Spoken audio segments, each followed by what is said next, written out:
আসসালামু আলাইকুম ভিউয়ার্স, কী অবস্থা সবার, কেমন আছেন? তো ভারতের দাদারা দাদারা বলবো না, চুতিয়ারা, তারা কি বলে যে বাংলাদেশের এই যে এখানে এই যে ত্রিপুরার পাশে এই যে কি বলে এই জায়গাটা নোয়াখালী ফেনী, এখানে এই জায়গাটা তারা এটাকে বলে বাংলাদেশের চিকেন নেক। তো তারা এই জায়গাটা কেটে দেবে। কীভাবে কাটবে? কারণ এই লাল দাগটা দেখতেছেন, এটা এই লাল দাগটা, এই জায়গাটা হচ্ছে, এই অংশটা হচ্ছে ত্রিপুরা রাজ্য, বুঝলেন? তো এই লাল জায়গাটা আমি যে দাগটা দিয়ে রাখছি, এই লাল দাগটা এটা হচ্ছে পুরোটাই ত্রিপুরা রাজ্য। এটা কিন্তু পুরোটা বাংলাদেশের পেটের ভিতরে, বুঝছেন? তো আমরা যদি এই লাল দাগটা বরাবর কেটে দিই, এই জায়গাটা যদি আমরা দখল করে নিই, তাহলে তারা কিন্তু এই যে ফেনী, এই যে চট্টগ্রামের সাথে এই জায়গাটা যে তারা বলে চিকেন নেক, বাংলাদেশের চিকেন নেক, এটা তারা কিছু করতে পারবে না, ঠিক আছে?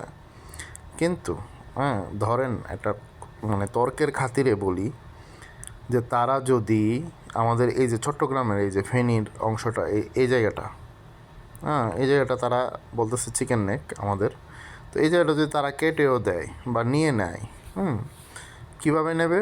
এই ত্রিপুরার মাধ্যমে নেবে, তাই না? ধরেন নিয়ে নিলে, তাইলে আমরা যদি এখান থেকে এই যে শিলিগুড়ি করিডোর আছে না, এই যে এই জায়গাটা, আমরা যদি পাকিস্তান এবং চায়নাকে সাথে নিয়ে এই জায়গাতে কেটে দিই, এই যে এই অংশটাতে, তাহলে কিন্তু তারা শেষ।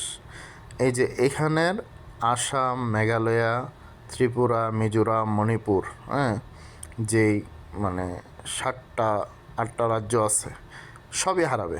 তাহলে তারা আমাদের এই চট্টগ্রামে যে ফেনী চিকেন নেক কেটে দিয়ে কী লাভ হবে তাদের?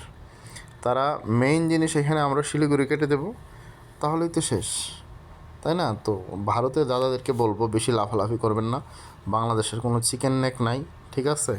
আপনারা যেটাকে বলেন চিকেন নেক, সেটা হচ্ছে ফেনীর অংশ, আর ফেনীর ভিতরেই আছে এই যে ত্রিপুরা। আপনারা ত্রিপুরাকে নিয়ে যেই ফোটানি করেন না, আমরা এই ত্রিপুরা এদিক দিয়ে কেটে দেবো, বুঝছেন? ব্রাহ্মণবাড়িয়ার মানুষ যদি এই ত্রিপুরা কেটে দেয়, আপনারা তো ব্রাহ্মণবাড়িয়ার মানুষের ধাক্কাটাই সামলাইতে পারবেন না, বুঝছেন? আর তাছাড়া ওই দিক দিয়ে যদি আমরা এই যে এই অংশে যদি আমরা এখানে পাকিস্তান এবং চায়নারে দিয়ে দেই, আপনাদের এই 7 রাজ্য 8 রাজ্য পুরাটাই তো চায়না নিয়ে দিব। চায়না তো পাগল হয়ে আছে নিয়ে নেওয়ার জন্য। তো বেশি লাফালাফি বন্ধ করেন, যেভাবে আছে যা কিছু আছে সব সেইভাবেই থাকবে। শুধু ঘেউ ঘেউ করে কোনো কিছু ফায়দা হবে না, আদায় করতে পারবেন না। চুপচাপ গোবর আর গোমূত্র খান, ঘুমান, সেটাই ভালো হবে, বুঝলেন?